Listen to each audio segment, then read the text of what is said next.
Assalamualaikum warahmatullahi wabarakatuh. Halo teman-teman mahasiswa dan peneliti.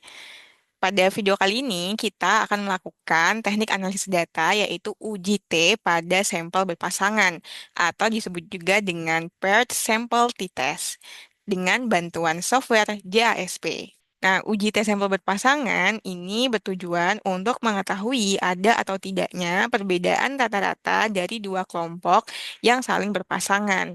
Yang saling berpasangan di sini artinya adalah dua kelompok ini datanya itu saling berkaitan. Nah, skala data yang digunakan ini yaitu skala data interval atau rasio. Dan data yang dianalisis merupakan data before after atau sering juga kita sebut dengan data pre or data post. Nah, uji tes sampel berpasangan ini termasuk ke dalam golongan statistik parametrik, artinya asumsi normalitasnya wajib terpenuhi. Tapi apabila uji asumsi normalitasnya tidak terpenuhi, atau bisa dibilang datanya ternyata tidak berdistribusi normal, maka teman-teman jangan khawatir, teman-teman bisa menggunakan statistika non-parametrik, yaitu uji Wilcoxon.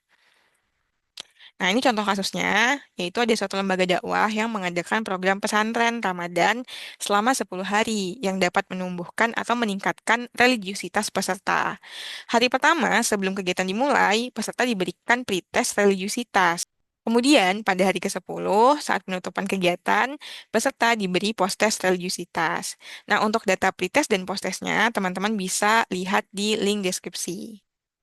Seperti biasa, sebelum kita melakukan uji analisis, kita harus membuat hipotesisnya terlebih dahulu.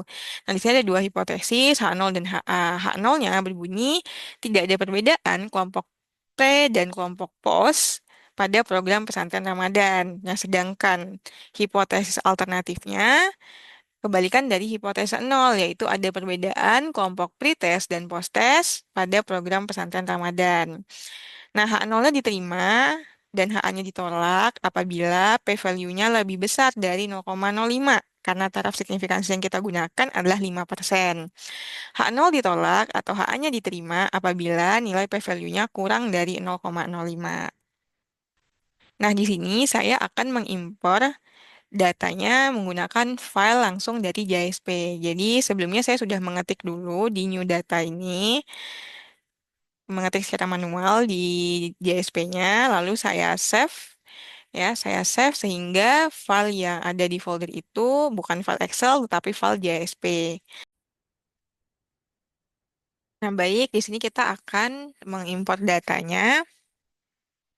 Seperti biasa, kita klik garis tiga berwarna biru, open, computer, browse, pilih filenya. Nah, di sini file saya sudah dalam format JASP karena saya mengetikkan langsung di eh, software JSP-nya. Nah, untuk jumlah respondennya ada 78.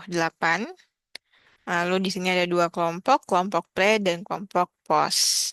Langsung saja kita pilih t-test, pilih part sample t-test. Lalu kedua kelompok ini kita masukkan ke kotak variabel pairs. Nah, langsung sudah muncul ya hasilnya di tampilan sebelah kanan. Nah, namun sebelum kita melihat atau menguji hipotesisnya, terlebih dahulu kita uji dulu asumsi normalitasnya. Pilih assumption checks dan checklist normality. Nah, untuk melihat normalitas, teman-teman bisa melihat menggunakan Shapiro-Wilk. Ya, nah di sini sudah muncul tampilannya di mana nilai p-value-nya yaitu 0,209, yang artinya lebih dari 0,05, sehingga data berdistribusi normal, baik itu data pre maupun data post. Nah, selain dengan tabel Shapiro-Wilk, teman-teman juga bisa menggunakan QQ atau quartile plot residuals. Di checklist, QQ plot residuals, lalu nanti akan muncul pada tampilan di sebelah kanan.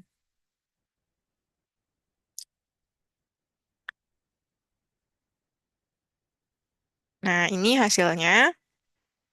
Ada sebuah grafik yang dimana titik-titik ini, bulatan-bulatan warna abu-abu ini adalah data Ya, nah data di sini itu mendekati ya, mendekati garis linier berwarna merah ini, yang dimana menunjukkan bahwa data berdistribusi normal. Tapi kalau misalnya data atau titik-titiknya tersebar ya menjauhi garis linier berwarna merah, maka dapat dikatakan bahwa data tidak berdistribusi normal. Nah, karena uji asumsi normalitasnya sudah terpenuhi, maka kita bisa melihat uji hipotesisnya, yaitu paired sample t-test. Kita melihat hasil dari uji hipotesis, yang dimana nilai p-value-nya lebih kecil dari 0,001. Nah, untuk kesimpulannya kita kembali ke slide. Nah, dapat disimpulkan bahwa karena nilai p-value-nya kurang dari 0,01 atau kurang dari 0,05, maka HA diterima dan H0 ditolak. Jadi kesimpulannya adalah terdapat perbedaan kelompok pretest dan kelompok posttest pada peserta. Semoga video ini bermanfaat dan dapat membantu teman-teman yang sedang melaksanakan atau menyelesaikan penelitian atau skripsi. Jika ada pertanyaan, silakan boleh banget untuk kirim pertanyaannya di kolom komentar. Sampai bertemu di video selanjutnya. Assalamualaikum warahmatullahi wabarakatuh.